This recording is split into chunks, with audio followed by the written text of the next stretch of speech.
నుండి తనకు వచ్చేటటువంటి వాటా కోసం మన భవిష్యత్తుని గోదావరి నది జలాల వాటాను మొత్తం కూడా తాకట్టు పెట్టి మన ముఖ్యమంత్రి రేవంత్ రెడ్డి గారు హైదరాబాద్ రావడం జరిగింది.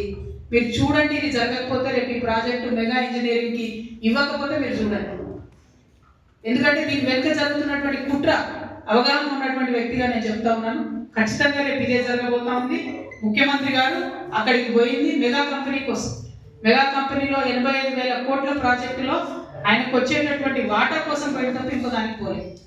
ఇంకొక మాట, central water commission, Godavari river management board, Polavaram project authority, ఇవన్నీ కూడా Banakacherla project pre feasibility report అని దాన్ని రిజెక్ట్ చేసినాయి. అయినా ఎందుకు పోయినరు, అయినా ఎందుకు కూర్చున్నారు? మళ్ళీ బయటకు వచ్చి ఏం చెప్తారు ముఖ్యమంత్రి గారు? ఇదంతా ఉట్టిదే, అనఫిషియల్, ఇది అనఫిషియల్ మీటింగ్ అంటారు. అసలు అనఫిషియల్ మీటింగ్ ఎందుకు ఉంటుంది? అనఫిషియల్ మీటింగ్ ఇద్దరు రాష్ట్రాల ముఖ్యమంత్రులు, ఒక జలశక్తి కేంద్ర జలశక్తి మంత్రి ఉంటాడు, దానికి అఫీషియల్గా పిఐబి ఇస్తుంది ఆ రిపోర్టు. అంటే అఫీషియల్గానో అనఫీషియల్గానో మొత్తానికి అయితే చంద్రబాబు నాయుడు గారి ఎజెండా ఇంప్లిమెంట్ చేయడానికి పోయేది తప్పితే ఇంకోటి కాదు అన్న విషయం ఇవాళ తెలంగాణ ప్రజలందరూ కూడా గమనించుకోవాలి. ఈయన చంద్రబాబు నాయుడు గారికి సతి మోస్తున్నాడు, తెలంగాణ బిడ్డలనేమో ఎండబెట్టేటటువంటి ప్రయత్నం చేస్తున్నాడు. ఈ వైఖరిని మేము తీవ్రంగా విమర్శిస్తూ ఉన్నాం. మేము తెలంగాణ జాగృతి నుండి, మీ అందరికీ తెలుసు, ఇదివరకు ఉమ్మడి ఆంధ్ర రాష్ట్రంలో ఉన్నప్పుడు కూడా పోలవరం ప్రాజెక్టు మీద న్యాయ పోరాటం చేసినాం. ఇవాళ మేము చూస్తున్నాం, కాంగ్రెస్ పార్టీ తెలంగాణను ఫెయిల్ చేస్తున్నది. భారతీయ జనతా పార్టీ అయితే మాటనే మాట్లాడతలేదు.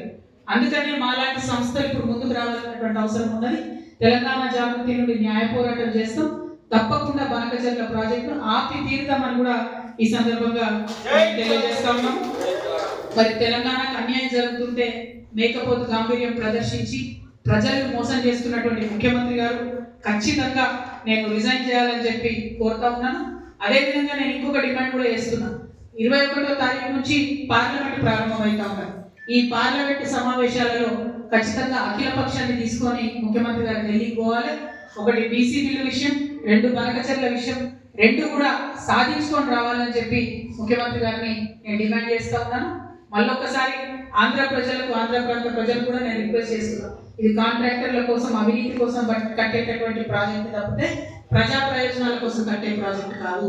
మా ప్రాంతమైనటువంటి తుపాకులగూడెం నుంచి నదుల అనుసంధానం జరిగితే తెలంగాణ ప్రాంత ప్రజలు కూడా బాగుంటారు, ఆంధ్ర ప్రాంత ప్రజలు కూడా వచ్చేటటువంటి హక్కుముక్తమైనటువంటి నీళ్ళని కూడా వస్తాయి. కాబట్టి ఈ విషయంలో ఆంధ్ర ప్రాంత మేధావులు, ప్రజలు కూడా ఆలోచించాలని చెప్పి, పునరాలోచించాలని చెప్పి చంద్రబాబు నాయుడు గారిని కూడా నేను రిక్వెస్ట్ చేస్తూ, తక్షణమే బనకచెర్ల ప్రాజెక్ట్ ఆపాలి. ఆపకపోతే మాత్రం మేము న్యాయ పోరాటం చేస్తాం. ఈ దేశంలో న్యాయ వ్యవస్థ మీద మాకు నమ్మకం ఉన్నది. మా ముఖ్యమంత్రి యొక్క అచేతన స్థితికి మేము చాలా బాధపడతా ఉన్నాం. ఆయన తక్షణమే రాజీనామా చేస్తే ఈ రాష్ట్రానికి మంచిదని కూడా మేము కోరుతాము. Thank you. జై తెలంగాణ.